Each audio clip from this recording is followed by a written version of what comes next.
Assalamualaikum warahmatullahi wabarakatuh. Salam pejuang PTN. Pada video kali ini, saya akan melanjutkan pembahasan UM-UGM tahun 2018 kode 595. Ya, nah bagaimana pembahasan UM-UGM kali ini? Yuk kita bahas aja.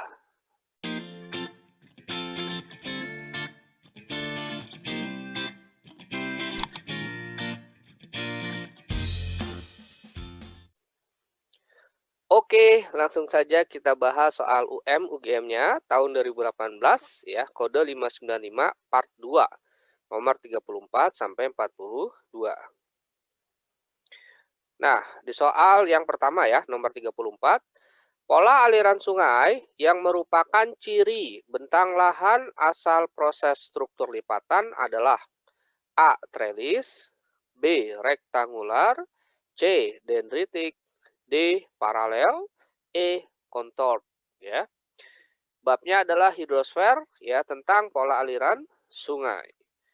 Nah, kemudian di bentang lahan asal proses struktur lipatan. Nah, pola aliran sungai sendiri adalah susunan keruangan dari suatu sistem jaringan alur-alur sungai yang mengalir di atas morfologi tertentu. Nah, yang pertama, misalnya ada pola aliran sungai trellis, ya, yaitu yang mengalir pada struktur geologi lipatan. Nah, ini udah jelas, ya, di mana sungai-sungai utamanya saling sejajar dengan anak-anak sungai atau cabang-cabang sungai berupa tributary yang membentuk sudut 90 derajat atau tegak lurus terhadap sungai utamanya. Ya, jadi poinnya, kalau pola aliran trellis itu mengalir pada struktur geologinya lipatan, ya, dan biasanya mengalir pada bagian sinklinalnya, ya, atau bagian lipatan yang melengkung ke bawah, gitu ya, struktur yang melengkung ke bawah. Oke. Nah, kemudian yang kedua, rektangular, ya. Pola aliran ini mengalir pada struktur geologi rekahan, ya, dan patahan.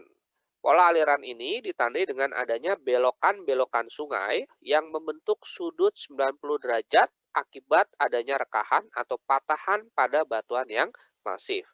Nah, kalau tadi pola aliran trellis, itu dia yang membentuk sudut adalah sungai utama dengan cabang sungainya. Ya, ada sungai utama, kemudian ada cabangnya. Nah, itu dia membentuk tegak lurus. Nah, kalau rektangular yang membentuk sudut 90 derajat adalah akibat dari sungai itu berbelok. Nah, jadi bukan antara sungai utama dengan cabang sungainya, tetapi karena sungai itu dia berbelok ya akibat adanya patahan atau rekahan ya pada batuan yang masif ya atau kompak atau keras yang resisten terhadap erosi ya sehingga dia belok. Nah, kemudian kalau dendritik ya itu adalah pola aliran sungai yang terbentuk pada batuan sedimen ya dengan morfologi landai hingga datar.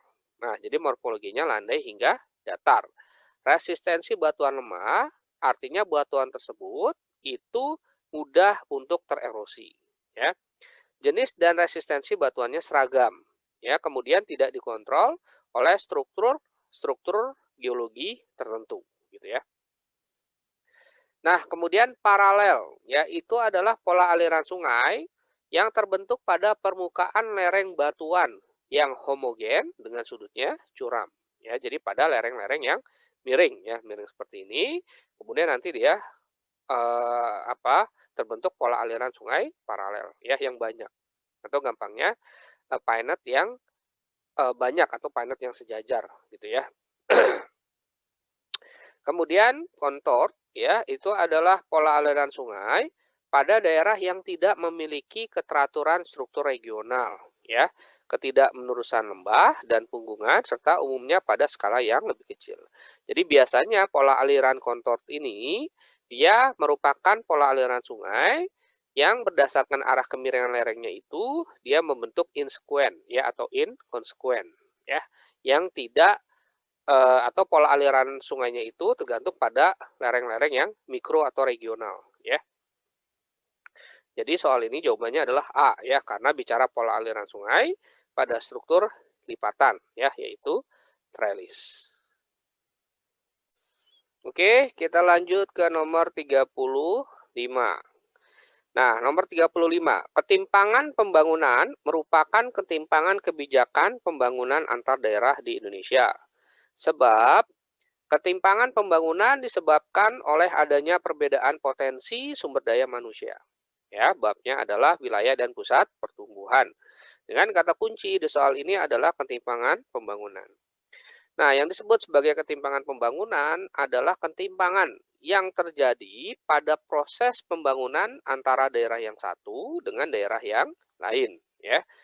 Nah, ketimpangan ini dapat terjadi karena disebabkan adanya perbedaan kandungan sumber daya alam, ya, dan perbedaan kondisi demografi yang terdapat pada masing-masing wilayah.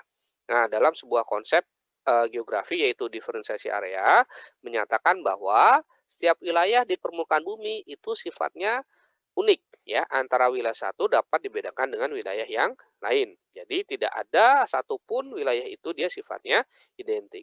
Nah, akibat dari sifat yang tidak identik ini ya atau adanya perbedaan wilayah antara yang satu dengan yang lain, maka menimbulkan potensi yang berbeda. Nah, potensi yang berbeda itu dapat menjadikan terjadinya ketimpangan antara wilayah ya, ketika pembangunannya itu tidak sama antara wilayah yang satu dengan wilayah yang lain ya. Nah, adanya perbedaan ini menyebabkan kemampuan suatu daerah dalam mendorong ya proses pembangunan juga menjadi berbeda sehingga menyebabkan perbedaan kebijakan pembangunan antar daerah. Nah, sehingga pernyataan yang atas itu betul ya, bahwa ketimpangan pembangunan ya merupakan ketimpangan kebijakan pembangunan antar daerah di Indonesia ya, karena potensi dari sumber daya alamnya dan kondisi demografinya itu tidak sama. Kemudian yang bawah, ketimpangan pembangunan disebabkan oleh adanya perbedaan potensi sumber daya manusia.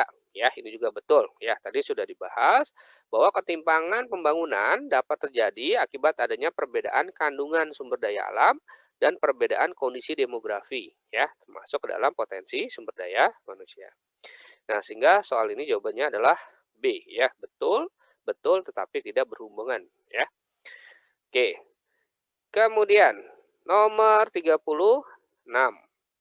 Kubah kars dapat terbentuk oleh proses pelarutan batuan gamping ya sebab tingkat kemurnian kalsium karbonat ya atau CaCO3 pada batu gamping tidak jauh berbeda. Nah, babnya adalah litosfer ya dengan kata kunci di sini kubah kars ya atau disebut sebagai dome. Nah, kubah kars dapat terbentuk oleh proses pelarutan batu gamping ya, betul atau tidak? Nah, yang disebut kars ya, itu adalah segala bentang lahan ya atau landscape dan garis miring atau bentuk lahan atau landform ya. Jadi bisa landscape aja atau bisa landform aja atau kedua-duanya gitu ya. Nah, yang disebut sebagai bentang lahan itu artinya gabungan dari berbagai macam landform ya. Yang terbentuk akibat proses pelarutan, ya atau bahasa geologinya adalah solusional, ya. Batuan yang mudah larut, ya misalnya batuan gamping atau limestone yang banyak mengandung kalsium karbonat, ya CO3. Ya, misal ada kubah kars, ya atau dom, ya ini soalnya. Kemudian dolin, uvala, polje, ya stalaktit, stalagmit dan seterusnya. Ya, ini adalah berbagai macam bentuk lahan hasil dari pelarutan batuan gamping, ya atau disebut sebagai kars gitu. Misalnya seperti ini. Nah, ini adalah berbagai macam kubah kars atau dom ya. Yang pertama ada di daerah Guilin, Cina. Kemudian kalau di Indonesia ada di daerah Gunung Kidul ya. Nah, gitu ya kubah kars ya. Jadi yang bentuknya memang seperti kubah ya, mangkok gitu ya, mangkok kebalik ya.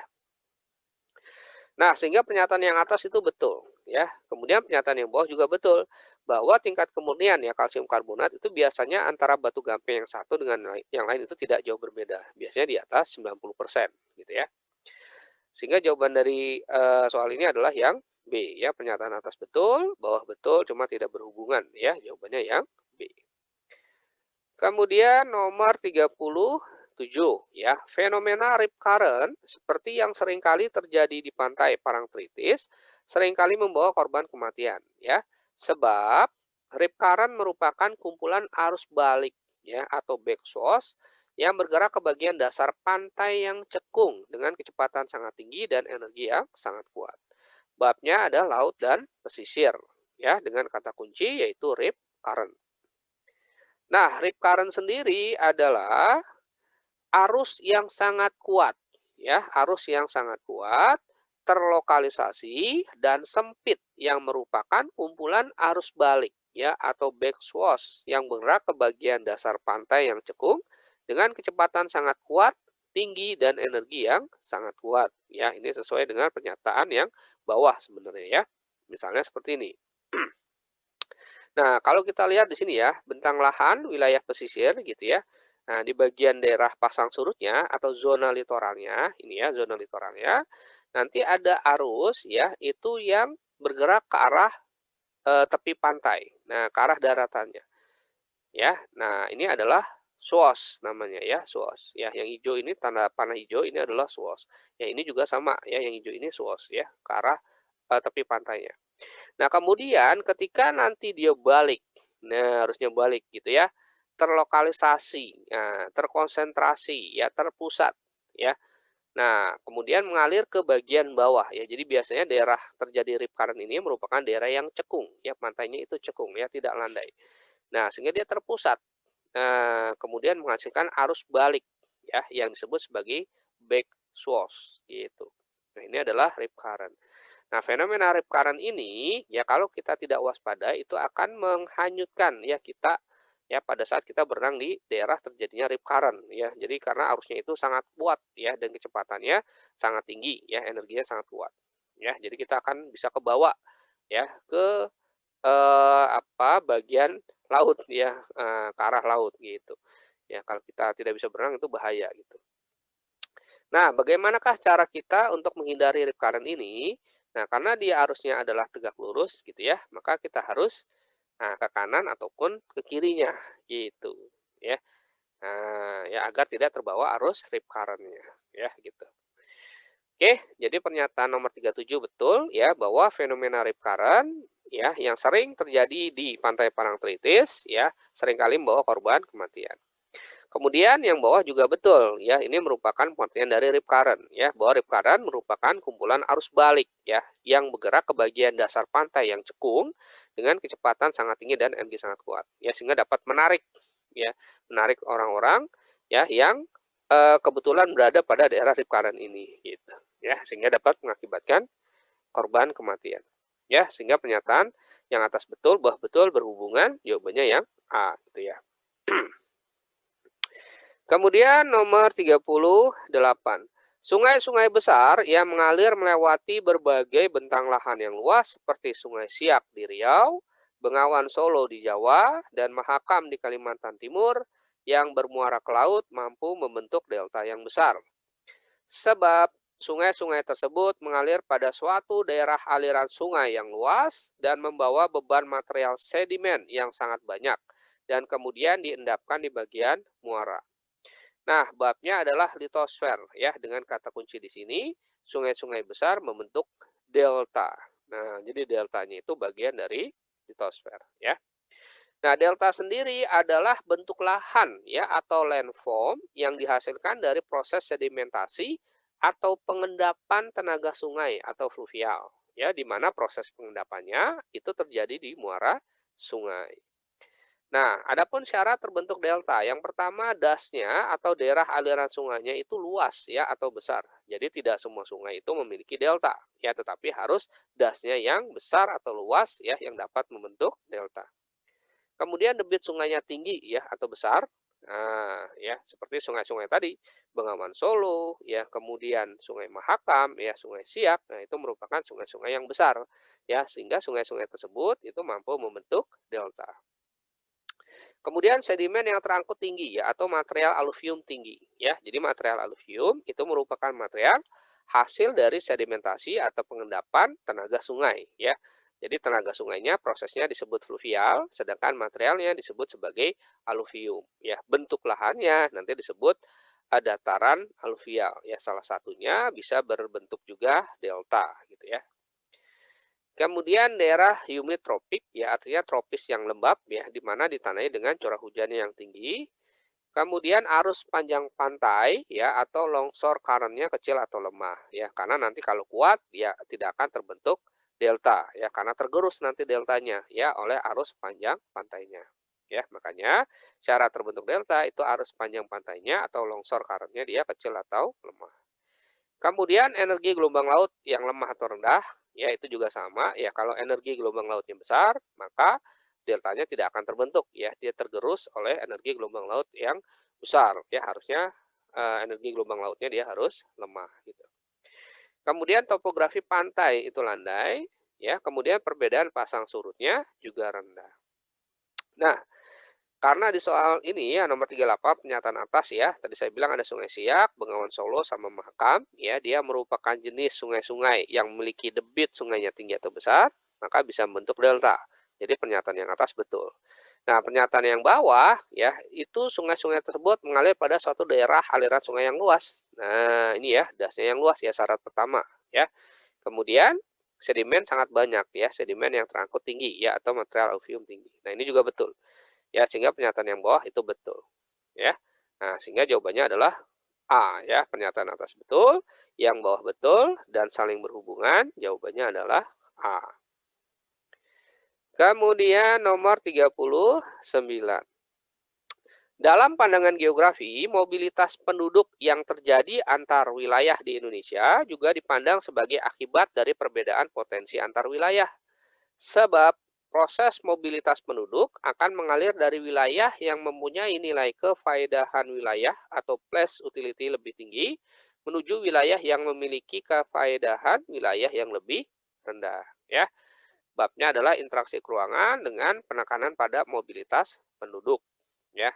Nah, di sini kata kuncinya ya, mobilitas penduduk sebagai akibat dari perbedaan potensi antar wilayah. Nah, yang disebut sebagai mobilitas penduduk ya itu nanti dibagi dua.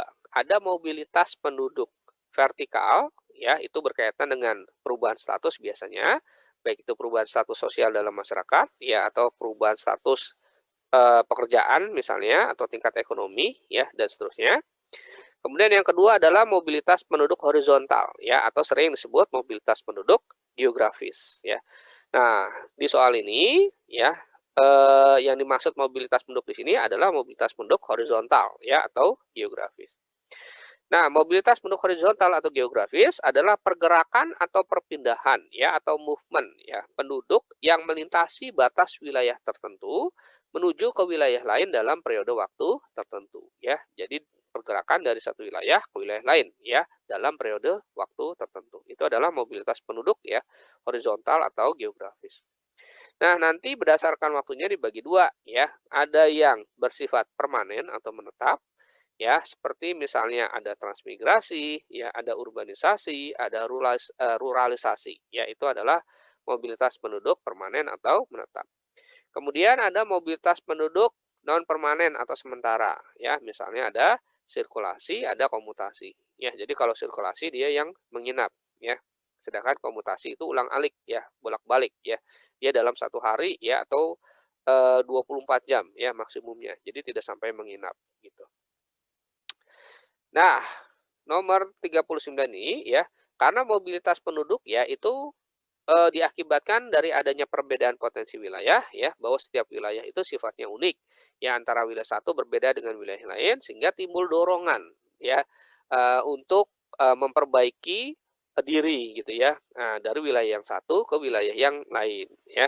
Misalnya kalau dalam teori Everett Ashley ya atau teori mobilitas penduduk ya, itu ada push pull faktor teori gitu ya. Ada faktor pendorong ya seseorang itu berpindah, ada faktor penarik. Nah, kalau faktor penarik itu dari daerah tujuannya, ya segala faktor kelebihan yang sifatnya plus ya, yang membuat seseorang itu tertarik untuk pindah ke daerah tujuan ya. Sedangkan kalau faktor pendorong itu segala faktor negatif ya, yang membuat orang itu untuk terdorong pindah ya dari daerah asal gitu. Ya, jadi karena ada perbedaan potensi wilayah, maka timbul ya faktor penarik dan faktor pendorong ya yang mengakibatkan terjadinya mobilitas penduduk gitu. Oke, jadi pernyataan yang atas itu betul ya. Kemudian pernyataan yang bawah ya, proses mobilitas penduduk akan mengalir dari wilayah yang mempunyai nilai kefaedahan, ya nilai manfaat ya maksudnya. Ya atau place utility yang lebih tinggi menuju wilayah yang memiliki nilai kefaedahan yang lebih rendah ya. Nah, ini salah nih ya, harusnya adalah bahwa mobilitas penduduk akan mengalir dari wilayah yang mempunyai nilai kefaedahan atau kebermanfaatan rendah menuju ke wilayah atau wilayah yang memiliki nilai kefaedahan atau kebermanfaatan wilayah yang lebih tinggi ya. Jadi yang dari rendah ke tinggi ya, bukan sebaliknya dari tinggi ke rendah ya. Seperti itu. Oke, jadi nomor 39 jawabannya yang C ya. Nah, kemudian nomor 40. Beberapa bagian wilayah di Indonesia yang merupakan pulau-pulau kecil ditengarai dengan tingkat perekonomian masyarakat yang relatif rendah. Ya, sebab ya di pulau-pulau kecil tersebut ditengarai dengan basis perekonomian pertanian tanaman pangan. Ya, babnya adalah wilayah dan pusat pertumbuhan. Ya, dengan spesifikasi pulau-pulau kecil sebenarnya. Ya, ini materi kuliah nih ya. Nah, yang disebut sebagai pulau-pulau kecil ya dan terluar ya istilahnya itu P2KT ya, P2KT. Adalah pulau dengan luas areal ya kurang atau sama dengan 2000 km persegi yang memiliki titik dasar koordinat geografis yang menghubungkan garis pangkal laut ya kepulauan sesuai dengan hukum internasional dan nasional ya. Misalnya ada Pulau Berakit ya di perbatasan Singapura, Pulau Tongko Malang Biru, Pulau Tokong Belayar, Pulau Semiun di perbatasan Malaysia, Pulau Sebetul di perbatasan Vietnam, Pulau Ligayan, Pulau Solando di perbatasan Malaysia dan Filipina, Pulau Bongkil, Pulau Mante Hage, Pulau Mekahali, ya, dan seterusnya ya, ada banyak ya, kurang lebih ada 111 pulau-pulau kecil dan terluar di Indonesia ya. Nah, seperti ini. Ya, jadi ada 111 ya. Nah, umumnya karena pulau-pulau terkecil itu berada di daerah jauh dari pusat pertumbuhannya, maka biasanya pulau-pulau kecil ini dari tingkat perekonomian dia cenderung relatif lebih rendah ya karena keterbatasan pembangunan ya karena aksesnya juga sedikit ya atau infrastrukturnya tidak memadai ya. Oke, karena jauh dari pusat-pusat pertumbuhan. Nah, yang bawah ini di pulau-pulau kecil tersebut ditengarai dengan basis perekonomian pertanian tanaman pangan ya. Ini salah ya, harusnya adalah perikanan ya atau sumber daya laut ya gitu. Jadi bukan pertanian tanaman pangan ya. Karena dia memang secara geografis dia berbatasan langsung dengan laut gitu ya. Sehingga potensi ekonominya adalah basisnya adalah perikanan atau sumber daya laut gitu. Ya, tetapi karena infrastruktur untuk menjangkau ya pulau-pulau kecil tersebut dia rendah ya dan jauh dari proses pembangunan pusat-pusat pertumbuhan, maka kecenderungan perekonomiannya adalah sulit untuk berkembang ya gitu. Oke, jadi nomor 40 jawabannya C ya, yang atas betul, bawah salah.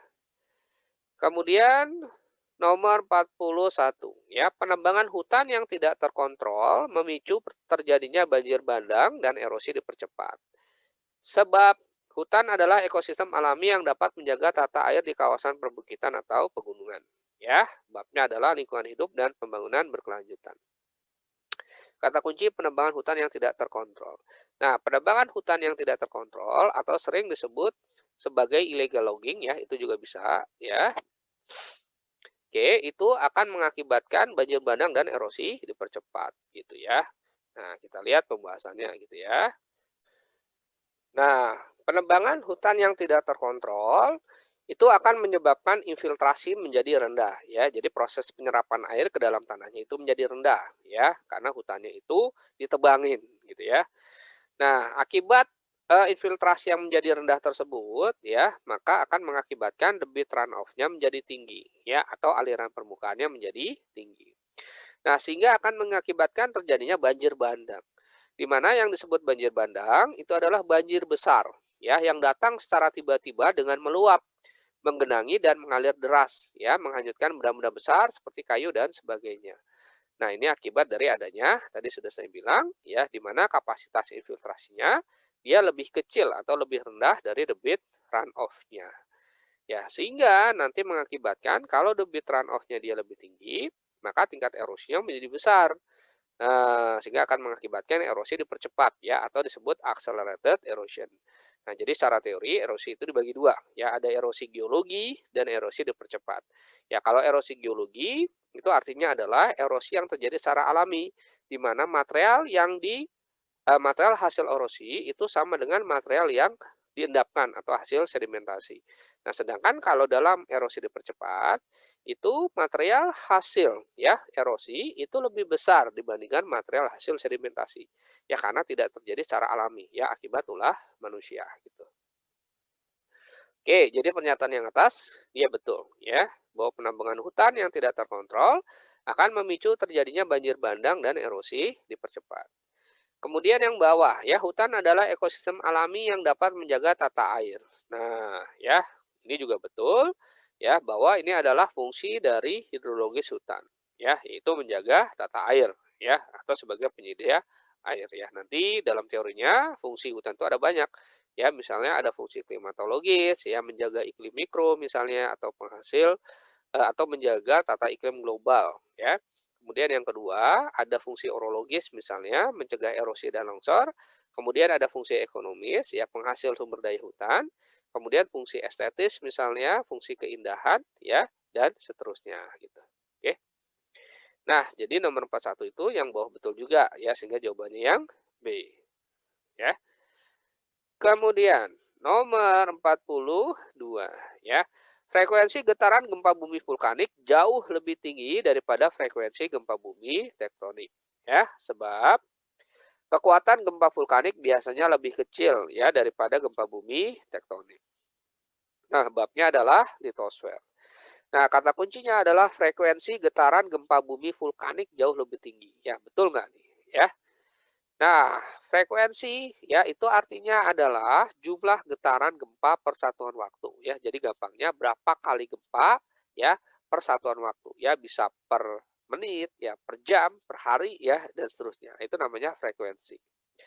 Nah, adapun teorinya adalah gempa vulkanik ya. Itu artinya adalah gempa yang terjadi akibat adanya aktivitas magma ya yang bergerak di dalam kerak buminya. Ya, jadi akibat adanya aktivitas magma. Ya, magma sendiri sebenarnya sebuah material silikat ya dengan kental cair ya dengan viskositas atau derajat kekentalan itu cair hingga kental gitu ya. Dia berupa material mudah mengalir atau fluida ya istilahnya fluida ya yang bisa mengalir akibat adanya perbedaan suhu gitu ya. Kemudian gempa tektonik ya, merupakan gempa yang terjadi akibat adanya pergerakan lempeng tektonik ya. Nanti pergerakannya bisa berupa konvergen, ya divergen maupun transform. Nah, kata kunci di soal ini ya, di teorinya adalah bahwa gempa vulkanik itu gempa yang terjadi akibat adanya aktivitas magma yang bergerak. Gitu, ya aktivitas magma yang bergerak.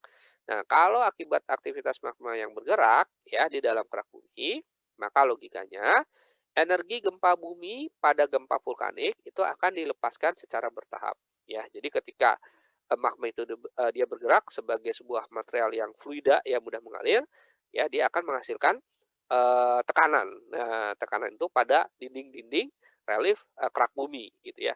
Nah, ketika bergerak maka dia akan menekan, kemudian menghasilkan getaran. Nah, getaran ini akan menghasilkan gempa. Kemudian bergerak lagi, ya bergetar lagi, kemudian menghasilkan gempa ya dan seterusnya.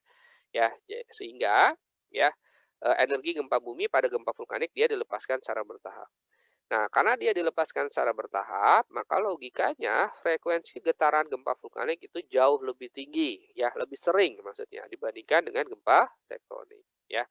Nah, kemudian kemungkinan yang kedua, ya, karena dia dilepaskan secara bertahap, ya, energi gempa buminya, maka kekuatan gempa vulkanik menjadi lebih rendah, ya, karena sudah terpartisi, ya, terbagi-bagi, gitu ya. Ketika magma bergerak, dia bergetar, bergerak lagi, bergetar, ya, dan seterusnya, ya. Sehingga nanti secara kekuatan gempa, dia sudah terbagi-bagi, ya. Nah, sehingga nanti dia lebih rendah dibandingkan dengan gempa tektonik, ya, dari segi kekuatan gempa. Oke, jadi secara frekuensi getaran, gempa vulkanik lebih tinggi dibandingkan dengan gempa tektonik.